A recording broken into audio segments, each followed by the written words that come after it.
Di awal scene terdapat dua orang yang tidak menggunakan pakaian selai pun dan si wanita bertanya, apakah ini pertama kalinya? Si cowok menjawab, iya aku sering colai dengan temanku. Si cewek berkata, bukan colai anjim, tapi ngeos. Mereka berdua pun skip papap dan film kursi hijau pun dimulai. Ini film baru mulai langsung main aja anjim. Film apa ini cok? Ternyata pria tadi masih di bawah umur dan wanita tersebut merupakan janda. Oleh karena itu ia ditangkap karena melakukan skidi papap dengan anak di bawah umur. Nama janda tersebut adalah Kim Mon Hee. Ia pun ditanya-tanya oleh polisi di sana. Lalu ia disuruh menulis alamat di mana ia akan tinggal selama kerja sosial. Oh iya, kerja sosial itu semacam hukuman untuk para tahanan sebagai syarat pembebasan ya.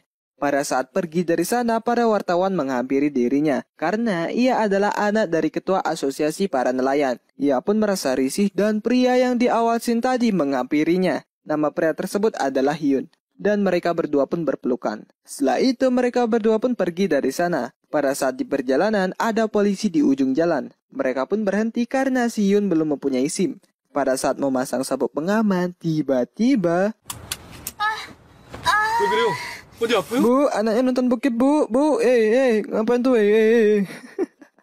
Anjim. Ternyata ia hanya lapar. Kenapa harus desah gitu lu? Kalau lapar ya ngomong bilang lapar, nggak usah desah gitu. Kan jadi Johnny berdiri tegak nanti. Cuk!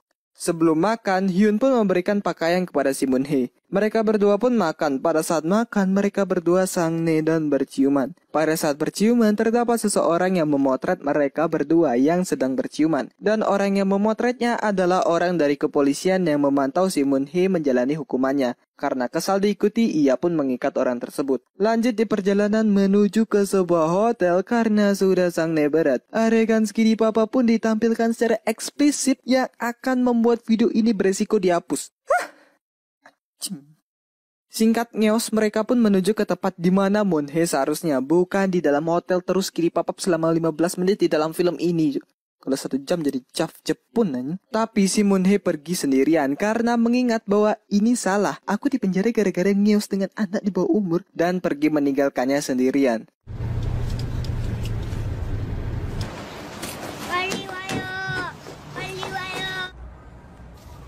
Singkat cerita, Moon Hee pun sampai di rumah temannya bernama Jin. Lalu si Moon Hee meminjam telepon Jin untuk menelpon si Hyun. Pada saat menelpon dan marah-marah, entah kenapa ia marah-marah, si Hyun sudah berada di sebelahnya. Setelah itu si Jin menyuruh mereka untuk makan. Karena masih kesal dengan Hyun, si Moon Hee pun menghajar si Hyun. Dan si Hyun langsung membawanya ke tempat makan. Dan mereka bertiga pun makan bersama. Malamnya si Moon Hee dan Jin pun berbincang-bincang dan curhat. Lalu si Hyun datang dan memberitahu bahwa ia akan mandi. Si Moon Hee pun hanya ketawa ketiwi.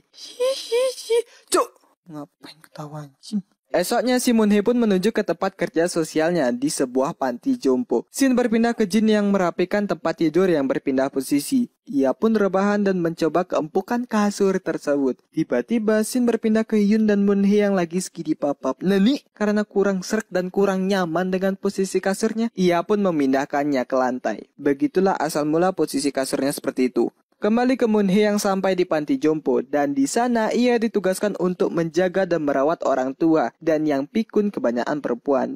Dan ia bekerja di sana selama 8 jam lalu mengajak ia pergi menuju melihat tempat tersebut. Sesampainya di sebuah ruangan terdapat nenek-nenek ngamuk dan mereka berdua pun menenangkan nenek tersebut dan salah satu nenek di sana menginginkan sebuah lagu dan dokter di sana pun menyanyikan sebuah lagu. Setelah itu si dokter pun menyuruh si Moon Hee untuk memastikan ia tidur terlebih dahulu baru boleh pulang. Singkat cerita Moon Hee pun pulang yang dijemput oleh Hyun. Di tengah perjalanan terdapat telepon masuk tapi si Hyun tidak memperdulikan telepon tersebut. Karena berkali-kali ditelepon si Moon Hee pun menyuruhnya untuk mengangkat telepon tersebut. Karena risih si Moon Hee pun mengambil teleponnya dan membuangnya keluar. Dan yang menelpon Hyun adalah seseorang wanita. Si Moon Hee pun menyuruh si Hyun berhenti dan mencari telepon yang dibuang karena ditakutkan orang tua si Hyun menelpon.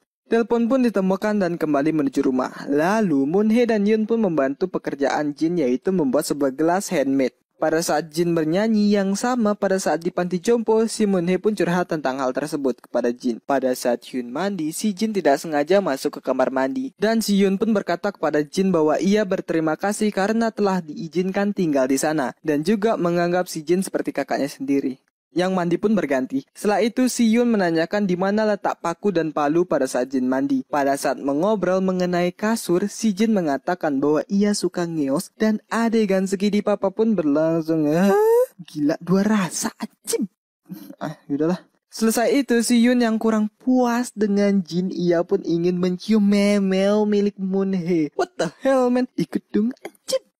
Dan segini papa pun berlangsung. Belum apa ini cok, ngeos mulu lah anjir. Tadi sama yang itu, sekarang sama yang ini. Dua kali anjing. Singkat cerita, si Moon-hee pun kembali menjalankan tugasnya yang dibantu oleh si Yun. Pada saat memandikan nenek yang ngamuk, nenek ngamuk tersebut tidak kuat mendengar lagu yang dinyanyikan. Dan ia pun ingin menelanjangi si Moon-hee. Untungnya si Yun datang dan membawanya pergi dari sana. Tapi celana dalamnya Moon-hee terlepas dan si nenek membawanya. Lalu si Yun pun membelikan celana dalam untuk Moon-hee. Sebelum memasangnya, ia pun mencium memelnya terlebih dahulu. Anjing, sang ne all the time, cuk. Apa ini? Belum apa anjir. Gimana-mana, pasti aja ngeos anjing. Setelah itu mereka berdua pun makan sushi. Pada saat makan, si Moon-hee menyuruh Hyun untuk tidak menggunakan bahasa yang formal kepada Moon-hee. Ia pun mengikuti keinginan Moon-hee untuk tidak terlalu formal dan menggunakan bahasa gaul.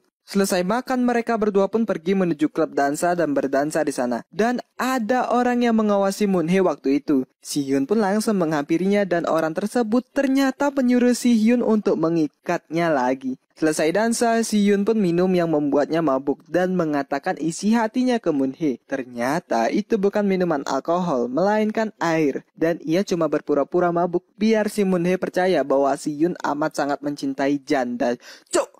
Pada saat ketahuan berpura-pura, terdapat telepon masuk dari panti jompo. Sontak ia menuju ke sana. Sesampainya di sana, nenek yang ngamuk sekarat karena ditabrak mobil. Ia pun diomeli oleh dokter di sana karena tidak becus mengurus nenek-nenek. Dan dokter juga menunjukkan cangcut milik Moon-hee yang waktu itu nenek ngamuk mengambilnya. Lalu si Hyun datang dan Moon-hee langsung menyuruhnya pergi. Karena hal tersebut, si dokter mengira si Hyun dan Moon-hee melakukan adegan skidi papap di depan nenek ngamuk. Mendengar hal tersebut, si Moon-hee langsung melayangkan tangannya menuju pipi si dokter. Karena kejadian itu tidak benar ataupun hoax. Setelah itu, si Moon-hee pun meminum obat tidur untuk menenangkan kejadian yang barusan terjadi. Beberapa hari berlangsung, si Hyun dan si Jin pun berbincang-bincang mengenai seberapa besar cinta si Hyun kepada Moon-hee. Tiba-tiba skidi papa pun berlangsung si Hyun dengan si Jin.